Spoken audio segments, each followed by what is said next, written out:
सागर विचाराचा, मार्ग विकासाचा, सर्वांच्या प्रगतीचा, शाश्वत विकासासाठी युवकांचे योगदान, जलसंवर्धन व पडीक जमीन विकास ही थीम घेऊन पंडित दीनदयाल उपाध्याय शिक्षण संस्था संचलित श्री संत सावधा माली ग्रामीण महाविद्यालय फुलंब्री व डॉक्टर बाबासाहेब आंबेडकर मराठवाडा विद्यापीठ छत्रपती संभाजीनगर यांच्या राष्ट्रीय सेवा योजना विभागाच्या वतीने मौजे मुर्शिदाबादवाडी तालुका फुलंब्री येथे विशेष श्रमसंस्कार शिबिराचे आयोजन दिनांक 1 ते 7 जानेवारी 2026 दरम्यान करण्यात आले. दिनांक 6 जानेवारी 2026 रोजी सायंकाळी जलव्यवस्थापन ठिबक सिंचन या विषयावरील व्याख्यानाचे आयोजन करण्यात आले. यावेळी प्रमुख मार्गदर्शक म्हणून मेहेर ड्रीप कंपनीचे संचालक श्री अक्षय आढाव उपस्थित होते, तर अध्यक्ष म्हणून महाराष्ट्र जलसिंचन आयोगाचे सदस्य व पंडित दीनदयाल उपाध्याय शिक्षण संस्थेचे संचालक माजी प्राचार्य डॉक्टर सर्जेराव ठोंबरे सर उपस्थित होते. श्री अक्षय आढाव यांनी आपल्या मेहेर ड्रीप कंपनीच्या वाटचालीचा प्रवास उलगडून सांगितला.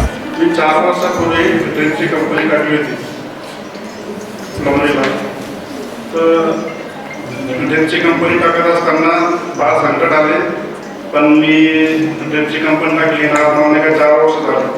तर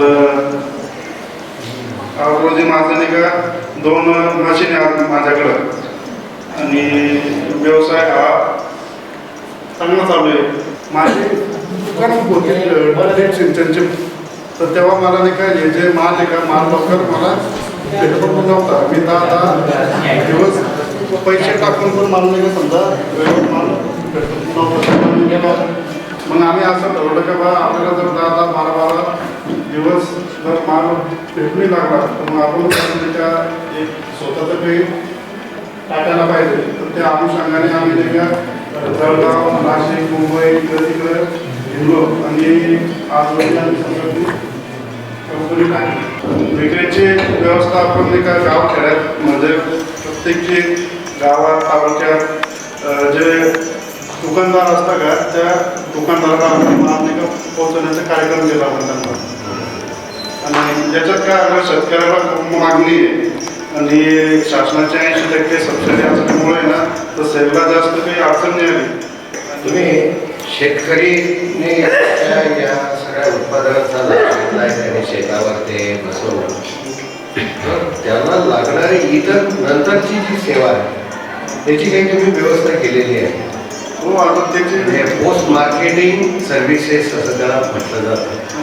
कारण कुठल्याही उद्योजकाला जर उभा राहायचं असेल तर त्याचं उत्पादन हे दीर्घकाळ चाललं पाहिजे आणि त्याचा चांगला लाभ झाला पाहिजे. तर हे त्याच्यासाठी ती व्यवस्था नीट चालली पाहिजे. तर ती व्यवस्था नीट चालावी, त्याने नीट वापरावं यासाठी आपण काय काय करता? आम्ही सेवा पंधरवाड म्हणून एक शासनाची स्कीम आहे. गावोगावी योजना आमच्या सगळ्या संस्था आम्ही त्याला शासन सबसिडी 80% देतात. तर त्याला 5 वर्षात जर काही पण झालं तर आम्ही वापस म्हणजे त्याला खात्रीनं नंतरची सेवा दिली जाते आणि तो उद्योगही चांगल्या तऱ्हेने उद्योग बसवायचा. या तुम्हाला काही शेतीची परंपरा आहे का की ज्यामुळे तुम्हाला असं वाटलं की मलाच हे जरा यात केलं पाहिजे, किंवा काही उद्योजक भेटले त्याचं काही तुम्ही पूर्वतयारी केली, कशामुळे तुम्हाला ही प्रेरणा मिळाली? माझी दुकान होती सर फुलंब्रीला.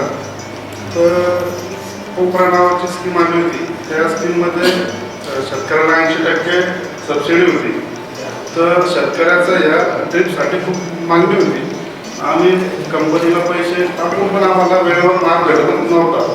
तर त्याला आज रोजी की समजा जर शेतकऱ्याला जर नाही का ड्रीप घ्यायचं अनुदानमध्ये तर एकरी 5,000 रुपये जवळपास 50,000 रुपयाचं सामान भेटतं त्याच्यात. तर त्याच्यामुळे नाही का काळाची गरज समजून आम्ही या क्षेत्रात खूप वळवळ. आता तुमचं एकूण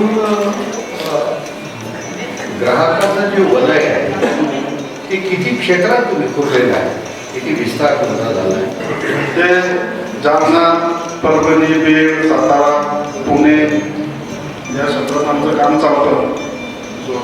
हे जे शेतकरी आता हे आपली व्यवस्था वापरतात, आपल्या या ड्रीपची सिस्टीम वापरतात, तर त्यांचे काय अनुभव तुम्हाला काही या मुलांसाठी जर आपण ते अवगत केले तर त्यांनाही या ड्रीपविषयी इतरांशी जरा बोलता येईल. तर सगळे शेतकरीच वर्ग आहे सगळे इथं आणि आपण या गावात असं बाजूला असं तर मेयर या नावाचं ड्रीप नाही का तुमच्या गावात आलं पण असाल तुम्ही ऐकून पण असाल.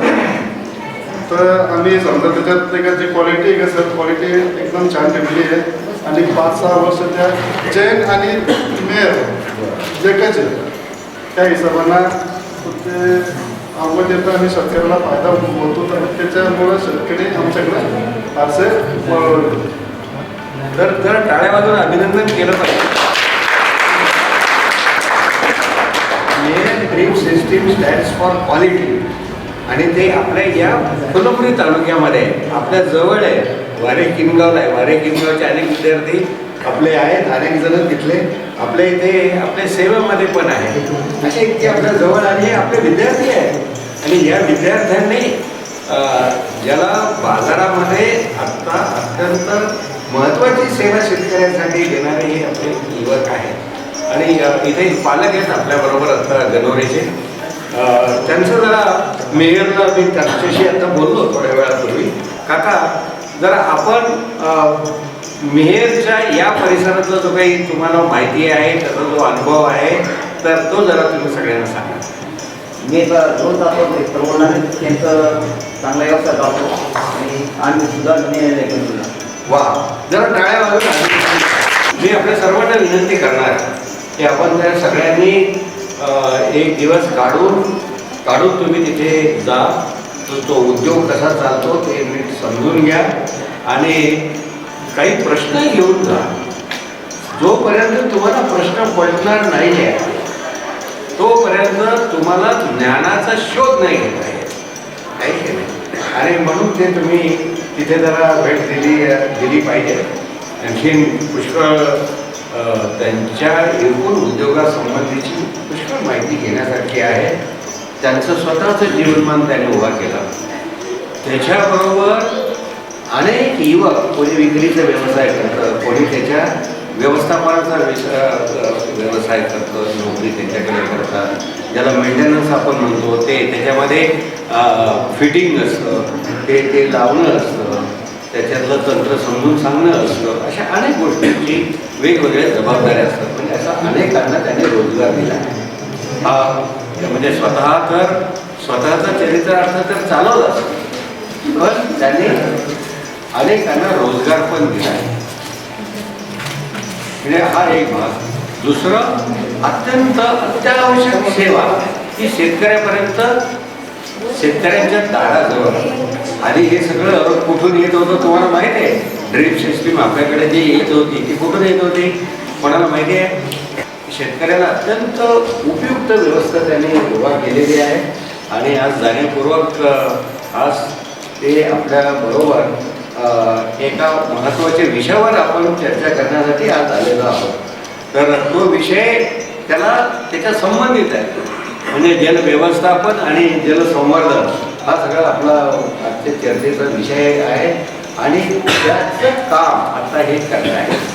तेव्हा हे आपल्याला मी तुम्हाला काही प्रश्न विचारणार आहे की तुम्ही एकूण तुमच्या आईवडिलांशी किंवा आजी आजोबाशी काही भूतकाळातल्या मागच्या काही गोष्टी त्यांच्याकडून तुम्ही ऐकल्या आहेत का, त्याच्याशी कधी गप्पा मारलेल्या आहेत का आणि त्याच्याकडून तुम्हाला त्यांच्या काळातली स्थिती कशी होती आणि आजची स्थिती कशी आहे याच्यावर तुम्हाला काही माहिती आहे का?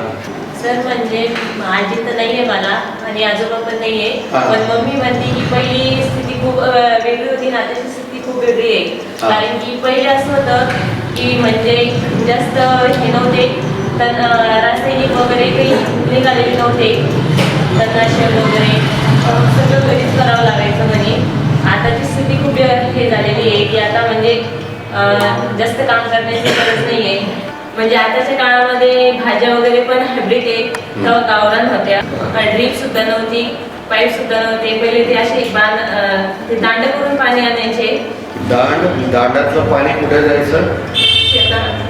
नाही शेतावर जायचं म्हणजे त्याला सुद्धा काही नाव आहे. म्हणजे असं नुसतं सोडून दिलं तर ते सोडून देणं हा एक प्रकार होताच, म्हणजे नुसतं सोडून देणं, कुठे त्या पाण्याला जिथे जाईल तिथे जाईल असा एक प्रकार होता. मोकळं पाणी सोडणं म्हणायचं त्याला.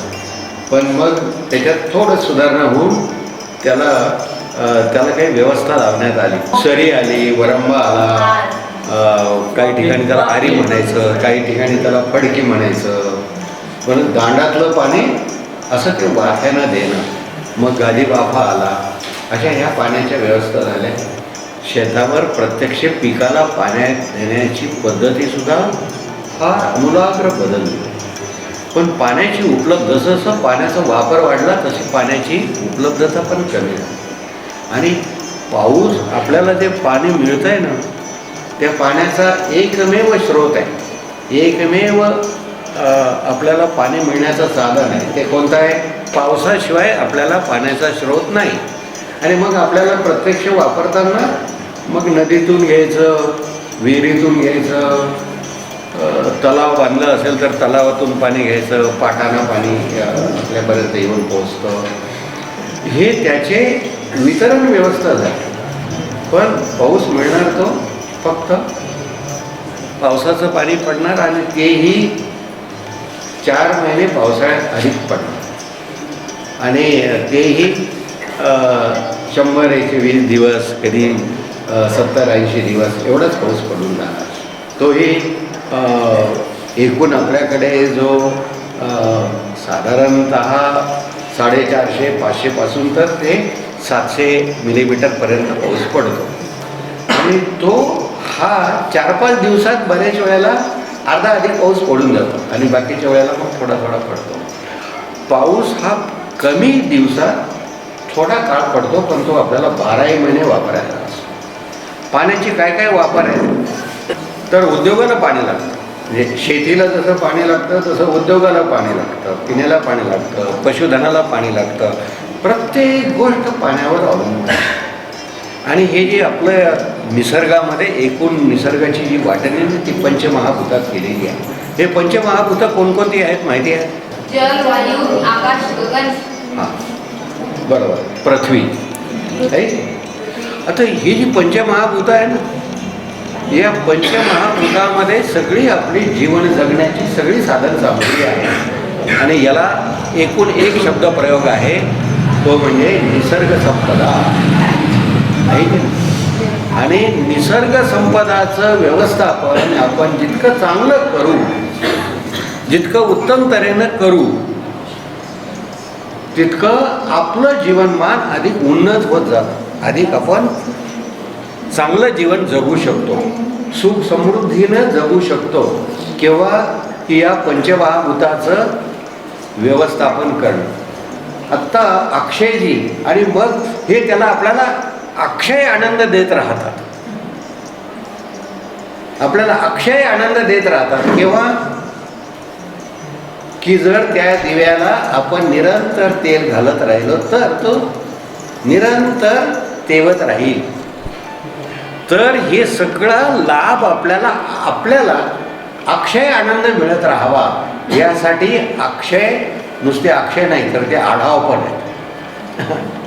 आणि त्याने अशा तऱ्हेचा सगळा आराखडा मांडला आहे की आपल्या सर्वांना अक्षय आनंद मिळण्यासाठी, ज्याला आपण आप म्हणतो, ज्याला जल म्हणतो, त्याच्या व्यवस्थापनाचं, अत्याधुनिक तंत्राचं व्यवस्थापन त्याने करण्यासाठी साधन उत्पादनाचं ते केलं आहे. आणि म्हणून त्यांच्यासाठी पुन्हा एकदा टाळ्या वाजवतात. म्हणजे आज आपण ते आपलं दुःख हरण व्हावं याच्यासाठी ना आपण नवस करत बसतो. पण खरं जे आहे ना, या आपला सगळा आनंद, आपलं सुख, आपली समृद्धी ही सगळी जी कशात आहे तर ती या नैसर्गिक संसाधनाच्या. आणि हे आपल्याकडे प्राचीन काळात होतं. त्यावेळेच्या लोकसंख्येला जे जे लागेल ते सगळं ते कौटिल्यच्या अर्थशास्त्रामध्ये ते सगळं मांडलेलं आहे. आणि त्याने कोणती पिकं घ्यावी, कुठे पाणी असतं आणि त्या पाण्याचं व्यवस्थापन कसं करावं. आत्ता पाण्याच्या व्यवस्थापनानं केवळ ते होत नाही आहे. म्हणजे पाणी जर साठवून ठेवायचं असेल म्हणजे पाणी धारण क्षमता असलेली जमीन पण असावी लागते. आणि म्हणून मृदसंधारण आणि जलसंधारण गोज हँड टू हँड. ते सतत ते एकमेकाशी सुसंवादी असतात आणि त्याच्याबरोबर वनसंपदा अशा अनेक गोष्टी आहेत. आणि की ज्याच्यातून म्हणजे सूर्यप्रकाश पण आहे.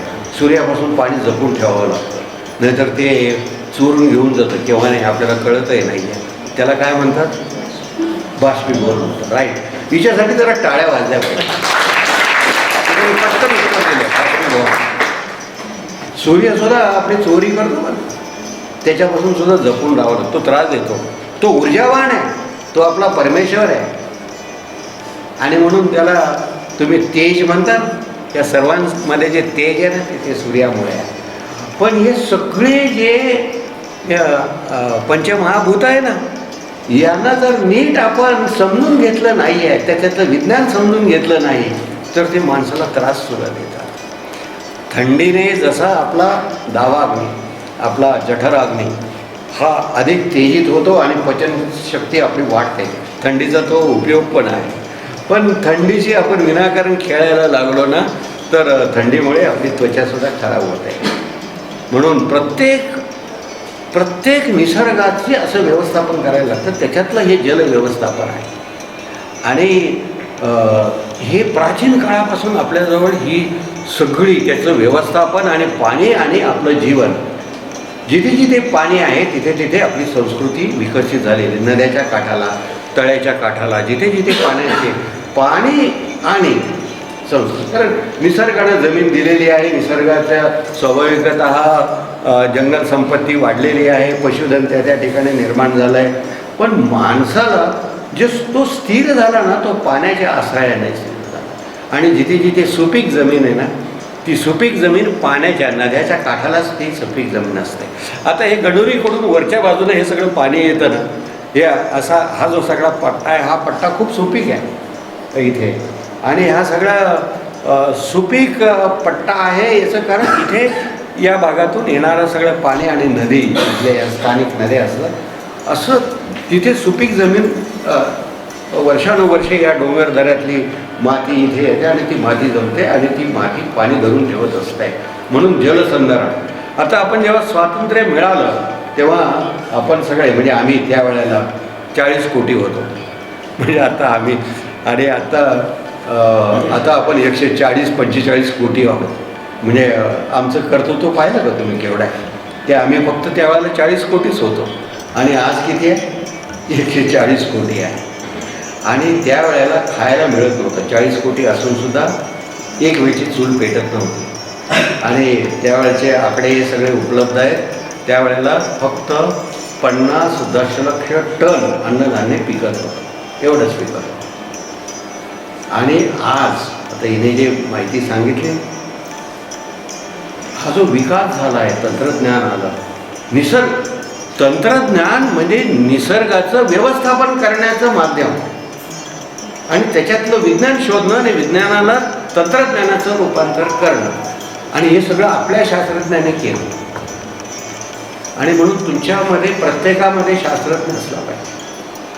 आणि ज्याला प्रश्न पडतो, जो विचार करतो, तो आपलं जीवनमान या पंचमहाभूताच्या व्यवस्थापनाच्या आधारानं समाजासाठी उत्तम सेवा देऊ शकतो आणि त्याचंही जीवनमान वाढतं आणि इतरांचंही वाढतं. म्हणून शास्त्र विकसित झालं त्या टप्प्यावर. आणि म्हणून आम्ही जेव्हा लहान होतो ना तेव्हा अमेरिकेतून अन्नधान्य आपल्याला आणावं लागायचं.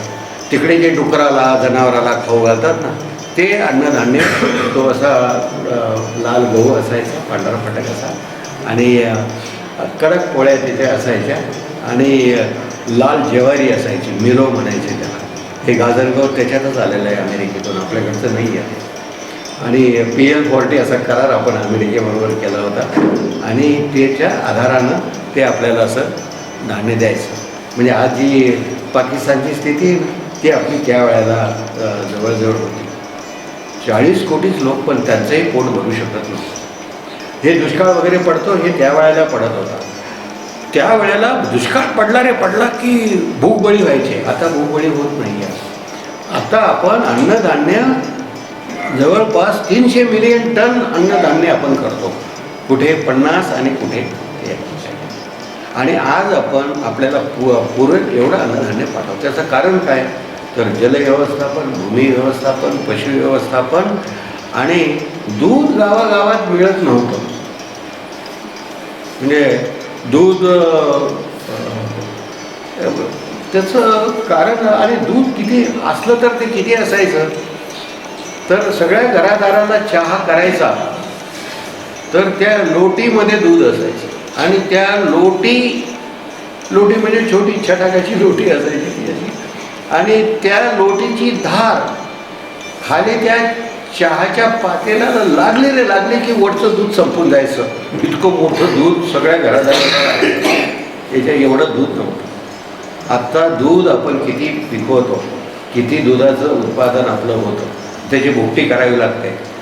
आता हे सगळी पाणी आणि भूमी व्यवस्थापन आणि एकूण निसर्ग व्यवस्थापनाचं झालेलं हे तंत्र आहे. आणि त्याच्यासाठी म्हणून जे सुरू केलं, पहिलं जमिनीची समपातळी करणं, त्याला बंडिंग करणं, हे पहिला कार्यक्रम हा सुरू झाला इन 60s, 1960च्या दशकामध्ये हा सुरू झाला आपल्या या शासन व्यवस्थेने. आणि नंतर मग जमिनीचे मालकी हक्क वगैरे, जमीन सुधारणा ह्या सगळ्या दिल्या. ते झाल्यानंतर मग छोट्या नाल्यावर छोटे नाला बंडिंग सुरू झाल्या. नाल्यावर वळण टाकणं, त्याला बंधारे बांधणं, म्हणजे तिथंच पाणी जमिनीत मोरायची व्यवस्था केली. पुढे कॅचमेंट सिमेंटचे बंधारे आले. हे जे डोंगर दऱ्या जे दिसत आहेत ना, हे सगळे, या सगळ्या डोंगर दऱ्याला कंटूर बंडिंग असा शब्द प्रयोग आहे. कंटूर बंडिंग म्हणजे उताराच्या दिशेनुसार त्याला अशी वळणं घालणं छोटी, आणि त्याच्या खालच्या बाजूला वृक्षारोपण करणं. म्हणजे उतारावरचं पाणी डोंगरामध्ये जिरावं आणि डोंगरावरच जिरून ते मग हळूहळू खाली जिथे जमिनी शेती आहे तिथे त्या विहिरीला वगैरे पाणी तुडुंब भरलेलं असायचं. म्हणून ज्या गावामध्ये आता ज्या गावाला डोंगराचा वेढा आहे ना, त्या गावाच्या जमिनीला उन्हाळ्यातसुद्धा पाणी राहतं. आणि हे पाणी असं पाण्याचा जसं वापर वाढत गेला तसं तंत्रज्ञान बदलत गेलं. आणि प्रत्येक दर 10 वर्षाला एक आवाई उठत असते की जग बुडणार, वेगवेगळ्या दुष्काळ पडणार आहे, मरीआई येणार आहे, असं वेगवेगळ्या येणे आणि हे बुडणार आहे. म्हणजे मी तर 3-4 वेळेला हे असं ऐकलं आहे आतापर्यंत की आता हे सगळं लयाला जाणार आहे, आणि अजूनही लोक सांगतात. पण ते तसं घडलेलं नाही आहे. याचं कारण असं की त्या वेळी मध्ये आता कोरोना आला होता ना, कोरोनामध्ये सुद्धा सगळेजण हवालदिल झाले आणि आता सगळं संपून जाईल. पण नाही आहे संपलं, त्याच्यावरही आपण मात केली. हे कशामुळे? तर शास्त्रज्ञामुळे. आणि त्या शास्त्रज्ञांनी ते निर्माण केल्यानंतर त्याच्या आधारानं तंत्रज्ञान आणि त्याचा उपयोग सामान्य माणसापर्यंत पोहोचवण्याची व्यवस्था निर्माण झाली आणि समाज त्यावेळी तरुण गेला. तसं हा जो सगळा चौका आणि हे सगळे चौक्याचे डोंगर आणि हा सगळा परिसर आहे ना, हा परिसर म्हणजे जायला रस्ते नव्हते. आणि ही सगळे लोक नदी काठाची जी शेतं होती ना, गावं होती, तिकडे दिवाळीनंतर हे सगळे लोक तिकडे पोट भरायला जायचे त्यांच्या बैल बारदाण्यासह. आणि हे गाव जसे आता ऊस तोडायला जातात ना काही लोक, तर तसे सगळे गंगथडीला जायचे. आणि इकडं हे डोंगरथडी असं म्हणायचे. हे डोंगरे लोक आहे म्हणायचे इकडचे. आणि ते तिकडची गंगथडी म्हणजे गंगथडी म्हणजे आपल्या गोदावरीला गंगथडी म्हणायचे. तिकडे खरीपाची पिकं यायची, कारण जमीन ही तिथली जमीन ही अधिक ज्याला ब्लॅक कॉटन सॉईल म्हणतो, खोलवरची पाणी, ते पाणी धरून जाणार आहे अशी ती आपली स्थिती होती. इकडे फक्त खरीपाचं पीक यायचं. पण मग त्याच्यानंतर काही राहायचं नाही म्हणून हे बकऱ्या, ढोरं, शेळ्या, मेंढ्या घेऊन सगळे तिकडं जायचे सुगीला. पण हे जलसंधारणाची व्यवस्था आली, बंडिंग आले, शेततळं आलं, तिथे पाणी साठवण्याच्या व्यवस्था झाल्या आणि रब्बीचं पिकं घेण्याची व्यवस्था झाली. आणि आता स्थिती अशी आहे की जे गंगथडीचे लोक आहेत त्याच्यापेक्षाही आता जास्त श्रीमंत लोक आता पाण्याच्या वापराचं तंत्र बदललं, साठवणीचं, म्हणजे ज्याला संधारण म्हणतो ना आपण, म्हणजे काय की संरक्षित करणं, वापरासाठी अधिक काळ पुरेल असं त्याचं संवर्धन करणं. तर ते जलसंधारण झालं, त्याच्या वापराच्या पद्धती बदलल्या, किफायतशीरपणे वापरायला लागले आणि त्याच्यामुळे मग त्याला ड्रीप इरिगेशन, सिम्पली इरिगेशन, बायवॉल सिस्टीम इरिगेशन, त्याच्यानंतर मिल्चिंग म्हणजे जमिनीवर पान कापड अंथरून त्याला फक्त तेवढ्या पुरतं छिद्र पाडायचं, ते झाड लावण्यापुरतं, रोप लावण्यापुरतं, आणि पाण्याचं सूर्यापासून, बाष्पीभवनापासून ते पाणी वाचवणं, आणि त्याच्या अशा सगळ्या पद्धती शेतावर आलेल्या आहेत. आता शेत हा आता मोठा उद्योग झालेला आहे आणि आपल्या शेतात आता आपल्याला असं वाटतं की आपल्याला शेतामध्ये कोणी काम करायचं, शेतात कुठे एवढं सुख असतं का? शेतातच सगळं सुख आहे. आणि आत्ता शेतावरची माणसं जेवढी सुखी समाधानी आहे ना तेवढी शहरामधले नाही आहे. आणि म्हणून महात्मा गांधी जे म्हणत होते ना की खेड्याकडे चाला, तर त्याचं कारण ते होतं की महात्मा गांधींच्या कल्पनेत हे सगळं होतं की हे सगळ्या निसर्गाच्या संपदा ज्या आहे ना तिथे त्याला तांत्रिक माणूस असला पाहिजे, समजदार माणूस असला पाहिजे, त्याचा योग्य वापर करणारा माणूस असला पाहिजे. आणि पण तो आपण अभ्यासच करत नाही. आपण आपला इतिहास, भूगोल, आपलं भूगोल तर शिकतच नाही फारसे, पण आपण आपलं कशासाठी शिकतो हे माहिती नाही आहे. आणि मग इतिहास जर शिकायचं तर पाण्याचा इतिहास शिकलं पाहिजे, आपल्या जमीन व्यवस्थापनाचा इतिहास शिकला पाहिजे, आणि तो शिकवला जात नाही आहे. आणि मग इतर माहिती आपण घेत नाही, इतर पुस्तकं वाचत नाही आहे. पण हे सगळं MS स्वामीनाथन नावाचे मोठे शास्त्रज्ञ होते. त्यांनी आपल्या ज्या पीक पद्धती आणि आपल्या ज्या जाती होत्या पिकाच्या याच्यात सुधारणा घडून आणली. अमेरिका आणि इतर युरोप खंडातल्या देशांचा त्यांनी प्रवास करून ते सुधारित वाहनं आणली. आणि आता या मुलीने जे सांगितलं ना की तिथे भाजीपाला वगैरे, म्हणजे आपला कृषीप्रधान देश असून सुद्धा आपल्याला अन्नधान्याची तुटवडी होती, भाजीपाला नाही आहे. आता फळफळावर किती मोठ्या प्रमाणात फळफळं येतात, कारण त्याचं शास्त्र विकसित झालं. लोकांना कळलं की आंब्याला किती पाणी लागतं, केळीला किती पाणी लागतं, आणि ते त्याच्या गरजेपुरतं आणि गरजेच्या वेळीच देणं. पूर्वी फ्लड इरिगेशन सिस्टीम होती, म्हणजे मोकाट पाणी सोडून द्यायचं, त्याला फ्लड इरिगेशन म्हणतात. ही पारंपरिक पद्धती आपली. त्यामुळे खूप पाणी वाया जायचं जमिनीमध्ये, ते मुळाच्या खाली झिरपून जायचं. एकदा तो वाफा भरून गुडघाभर, त्याला कांदे लावले की गुडघाभर पाणी त्याला असायचं, ऊस लावला की त्याला पाणी सोडून द्यायचं. पाण्याची नासाडी होती, तर पाणी कमी. पण यांच्या या सिस्टीममुळे आत्ता पाण्याची कुठेही नासाडी होत नाही, पाणी किफायतशीर वापरलं जातं. आपल्याला जसं तहान लागल्यानंतरच पाणी आपण पितो आणि गरजेपुरतं पाणी आपण पितो, तसं पिकाचं सुद्धा असतं. म्हणून त्याचं सुद्धा शास्त्र आहे. आता हे शास्त्र आपण सगळे शिकलेले आहोत. आपल्या आईवडिलांना, म्हणजे मी पाण्याचा अभ्यास का केला, कारण मी अर्थशास्त्राचा विद्यार्थी होतो. आणि अर्थशास्त्राचा विद्यार्थी असताना मला आत्ता आमच्या घरची जी गाय आहे, तर त्या गाईला किती चारा पाणी दिलं म्हणजे किती दूध देईल याचं कोष्टक मला माहिती नव्हतं. मला हे त्यांना सांगता येत नव्हतं. म्हणजे मी MA झालो, एवढा मोठा अभ्यास झाला आहे, बाकी सगळं झालं, त्याचं पारितोषिक मिळालं, हे खरं आहे, सगळं खरं आहे. त्याची स्कॉलरशिप पण मला मिळाली होती, म्हणजे मी त्याच्यातला स्कॉलर होतो. म्हणजे त्यावेळच्या पद्धतीने, म्हणजे सेकंड क्लासच पास होतो, पण त्यावेळेला ती पद्धतच होती तशी. तरी मी स्कॉलर होतो म्हणजे तिथे विद्यापीठामध्ये.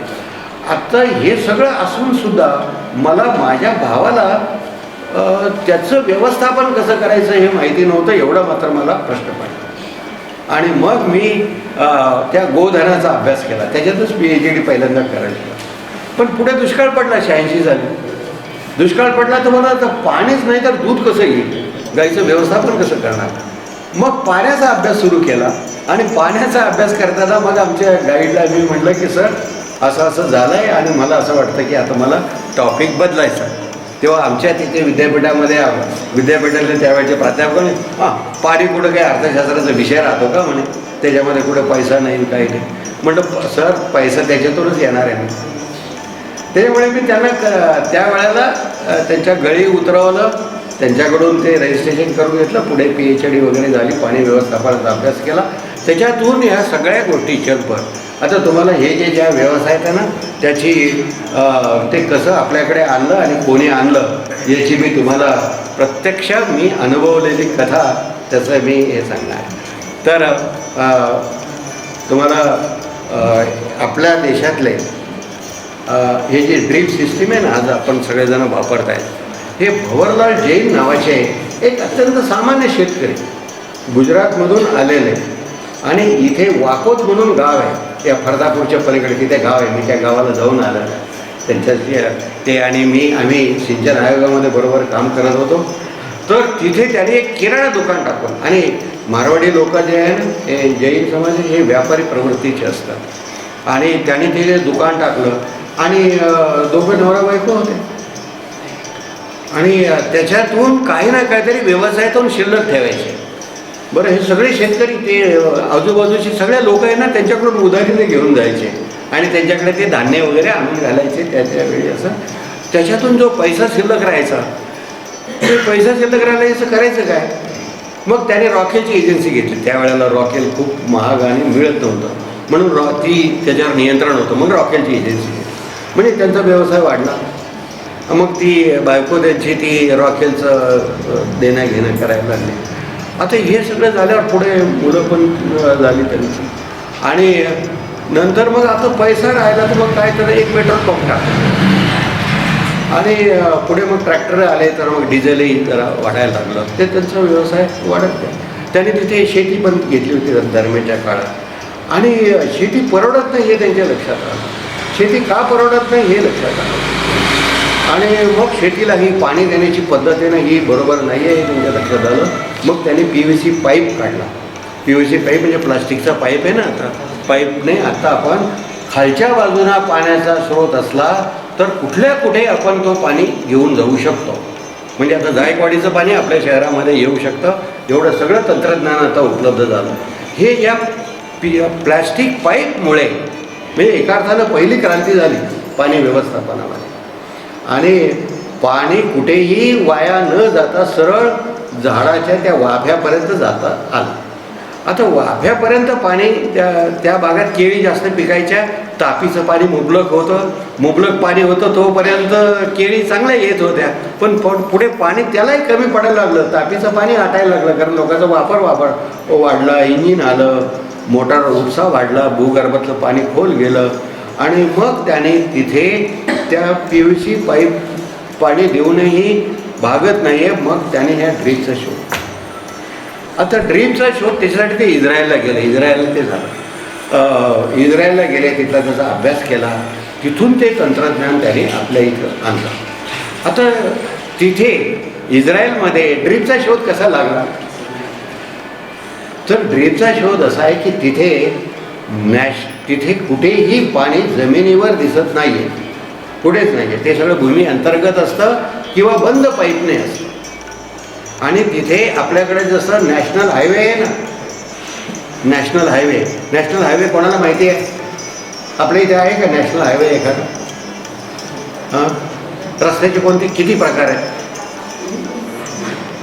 की आता उशीर झाला आहे आणि आज उगीच सर पण उपस्थित आहे, जाण्याची व्यवस्था नाही म्हणून आता डांबून बसलेलो आहोत आणि डोकं तर आता कधी सर सोडतील आणि कसं अशा मनस्थितीत असला तर आता आपण लगेच थांबू. नाहीतर मला तुम्ही जर विचारपूर्वक ऐकत असाल तर मला रस्ते किती प्रकारचे असतात हे कोणाला माहिती आहे? थोडं विषांतर होईल तर हां काय राष्ट्रीय महामार्ग एक, अजून हां समृद्धी महामार्ग झाला पण तो राष्ट्रीय नाही आहे, तो स्टेट गव्हर्नमेंटने केलेला आहे तो आपल्या. हां राज्य महामार्ग, अजून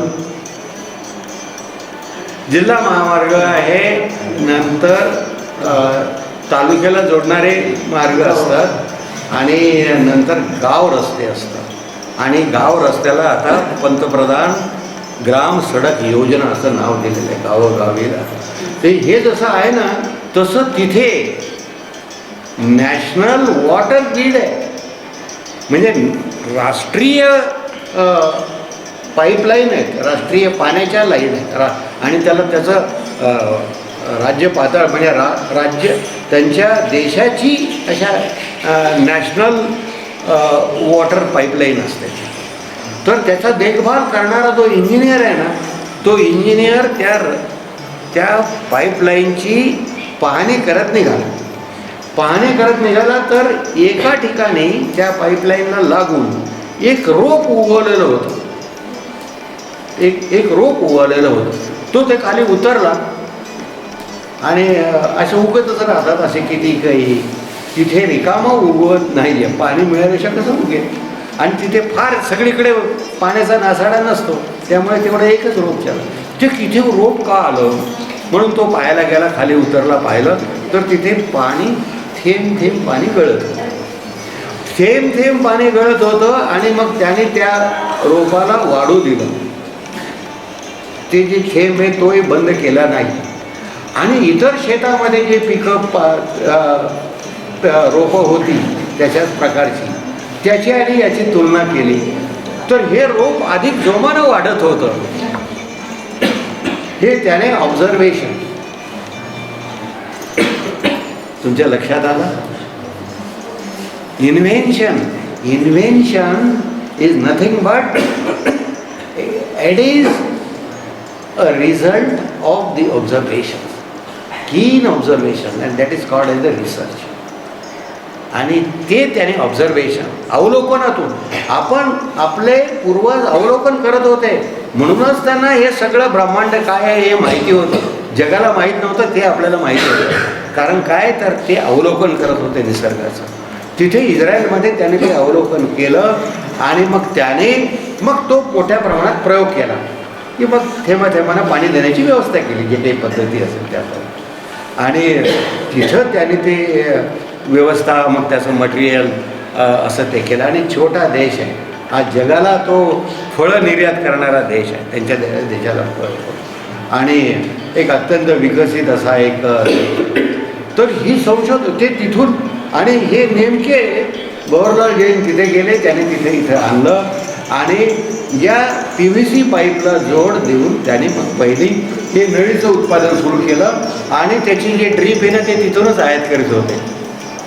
आता हे नळीचं उत्पादन करायचं आहे, यांना हे ड्रीपचं आता उत्पादन करायचं आहे, कारण ड्रीप हा त्याच्यातले आवश्यक गोष्ट आहे आणि ते आयात करायचं. ते म्हणजे आता आयात करायला एवढा आपल्याला परकीय चलन, त्यावेळेला परकीय चलन आपल्याकडे खूप कमी होतं आणि ते मिळायचं नाही आहे, त्यामुळे मग ड्रीपचा विस्तार होत नव्हता. मग त्याने ड्रीपची कंपनी दुसरी काढली, एकानंतर एक कंपनी काढली. म्हणजे पहिली PVCचे पाईप, नंतर या नुसत्या नळ्या बनवण्याची पाईपलाईन पाईप हे नुसते त्याला लॅटरल म्हणतात. तर ह्या लॅटरल्स त्याने बनवलेल्या आहेत, त्याच्या उपनळ्या ज्या असतात त्याला लॅटरल म्हणतात, वितरिका. तर त्याचे ड्रीप त्याने तयार केले आणि त्याच्यानंतर मग त्याने स्प्रिंकलर विकसित केले. अशा वेगवेगळ्या शेतकऱ्याला उपयुक्त. आणि एवढं करून ते थांबले नाही तर पाण्याला आता तुम्ही पाहता मोठमोठ्या केळी, अशा मोठमोठ्या केळी तुम्हाला दिसत आहेत ना, तर त्याला त्यांनी टिश्यू कल्चर सुरू, त्या शेतकऱ्याला ज्या ज्या गरज आहे आणि ते टिश्यू कल्चर बनवणं म्हणजे रोपं बनवणं, म्हणजे समान रोपं, समान केळीची झाडं, कारण समान पाणी खाद्य सगळ्यांना ड्रीपनं देण्याची व्यवस्था आणि टिश्यू कल्चर, एकाच आकाराच्या सगळी फळं, केळीची फळं आणि त्याला आंतरराष्ट्रीय बाजाराची आत्ता एवढी मोठी जोड. म्हणजे आता हे सगळं जळगाव जिल्हा जो आहे ना तो सगळ्या देशभर आणि निर्यात पण करतात केळीची. एवढं मोठं ते केळीचं आगार ते आत्ता झालं आहे. त्याचं कारण शास्त्रज्ञ आणि उद्योजक याची जोड वळते आणि म्हणून शेतीचा दृष्टी असणं आणि शेतकऱ्याने तिथे दिलेली साथ. अनेक त्यांचे उद्योग आहे, म्हणजे एकदा जाऊन दिवसभराची सहल सर करण्याची गरज. म्हणजे तुम्ही एखाद्या देवस्थानाला जाऊ नका, एका देवाला नवस करू नका आणि कोणाच्या लेकरा बाळाचे जावळं काढायचे असले तर त्याला कंदुरीची तर नाही करायचीच नाही आहे, कंदुरी तर करायचीच नाही, पण पूर्णाच्या सुद्धा जावळं काढू नका, काही गरज नाही, पण तिथे खर्च करा. आणि हे मी नाही सांगत, हे गाडगे बाबा सांगत होते, पण ऐकतो कोण? ऐकायला तयार नाही. आणि ते पुन्हा असं उसनवारी आणून मागे 2 शिक्षक बसले, इथं एक प्राध्यापक त्यांचे मुख्य बसले आणि हे असं बांधून आणल्यासारखं नाही आहे. हे बांधून आणलं, खुल्या दिला. आता मला ना तुमचे चेहरे वगैरे पाहून मला तर पुष्कळ बोलायचं आहे, पण मी नाही आहे बोलणार. तुमचे चेहरे, तुम्हाला काही शिकायचंच नाही आहे, फक्त आता आपल्याला चांगली नोकरी मिळाली पाहिजे, ती पैसे देऊन का होईना, एवढ्यासाठीच आपण नाही हो जन्मलो. आपण जन्मलो स्वतःचं आत्मतेज निर्माण करण्यासाठी, शरीर समृद्ध करायचं, मन समृद्ध करायचं आणि बुद्धी समृद्ध करायची आणि या जनता जनार्दनाची सेवा करायची. ही ताकद माझ्यात आली. याला म्हणायचं राष्ट्रीय सेवा योजना. या राष्ट्रीय सेवा योजना जेव्हा पहिल्यांदा सुरू झाली ना, त्याचा मी विद्यार्थी, स्काउट गाईड चळवळीचा पहिला मी विद्यार्थी आहे. आम्हाला सर असे होते, आमच्याबरोबर वावरणारे, आमच्याबरोबर मुक्कामाला राहणारे होते, आमच्या ताटात बसून जेवणारे सर आम्हाला मिळाले. आणि सो दॅट आम्ही घडवलं, पण त्यांनी घडवलं म्हणून आम्ही घडलो. अशी तुम्हाला तुमच्यात ऊर्जा कशी निर्माण येईल त्याची मला भीती आहे. माणसं तटस्थ, माणसं ज्ञानापासून वंचित झाली आणि पैशाच्याच पाठीमागं लागायला. पण पैसा आलाय तो ज्ञानामुळे आला हे लक्षात घ्या. त्याच्यासाठी इथे एक परवा कापसे नावाचे ग्रस्त आले होते. तुमच्या घरी कोणाकडे आंब्याची बाग आहे का? कोणाच्या घरी आंब्याची बाग आहे? आंबा बाग आहेत. अरे ते गावोगावी फिरायला तयार आहे या. आणि इथे ते ऐकायला त्या दिवशी एक 7-8 शेतकरी आणि तेही त्यांच्या आधीच्या संपर्कात होते म्हणूनच ते आले होते. बाकी कोणाला वाटत नाही आहे. कोणालाही फक्त काय वाटतं, कोण्या लिडरच्या पाठीमागे फिरू. तुम्ही जर कोणाच्या लिडरच्या पाठीमागे जर नुसतं फिरायला लागला तर तुमची बरबादी झाली म्हणून समजा. आता इलेक्शनचं वातावरण आहे म्हणून हे दारू पाजतात, फुकटाचे पैसे तेवढ्या काळापुरते देतात, तुम्हाला नादान करून ठेवतात. इतकी वाईट स्थितीत आपली लोकशाही आता पोहोचली आहे. आणि म्हणून आपण फक्त ज्ञानाच्या आणि स्वकर्तृत्वाच्या शोध घेण्याचा प्रयत्न करा. ही खरी राष्ट्रसेवा की जसं स्वातंत्र्यपूर्व काळामध्ये आपल्या त्यावेळच्या युवकांनी फक्त इंग्रजांना हाकलून लावायचं, स्वत्व आपल्याला सापडायचं. कारण इथला आत्मतेज की हो मी तो सूर्यपुत्र आहे असं सांगणारा तरुण तरुणी पाहिजे. नाही तर हे पोर चेहऱ्यावर यांचे कधी व्यायामशाळेत गेले होते की नाही, दंड बैठका मारले होते की नाही. आणि सकाळी आता उठून शिबिरामध्ये म्हणजे मी सकाळी 5:30ला सगळ्यांना दौड करून आणि रोज सूर्यनमस्कार आणि हे करायचं. घरी गेल्यानंतर काय सूर्यनमस्कार करणार आहे तू? शिबिर कशासाठी आहे? की इथे राहून मुक्कामाला राहून या सगळ्या वातावरणात यायचं, सामूहिकपणे सूर्यनमस्कार आणि हे करायचं, योग प्राणायाम करायचा. आत्मतेज वाढेल कसं? बुद्धीचं तेज वाढेल कसं? नुसतं देवाला प्रार्थना करून ज्या मारुतीच्या मंदिरात आपण बसलेलो आहोत, हे गावोगावी रामदास स्वामींनी मंदिरं कशासाठी बांधले हे कोणाला माहिती आहे? कोणी एखाद्या माईच्या लालने तुम्हाला सांगितलं? गावोगावी मंदिरं यासाठी बांधलेली आहे त्याने की हा रामसेवक बलदंड आहे, बलभीम राम. अरे हा रामसेवक बलभीम आहे, वायुपुत्र आहे, समुद्र लंघन करून जाणार आहे. ही ताकद त्याच्याजवळ होती. पंच इंद्रियावर त्याचं नियंत्रण होतं. हे सगळं विसरलो आणि नुसती आपली पूजा करणं, प्रार्थना करणं, भजन पूजन करणं. पूजन देवाचे मंदिर आहे याचं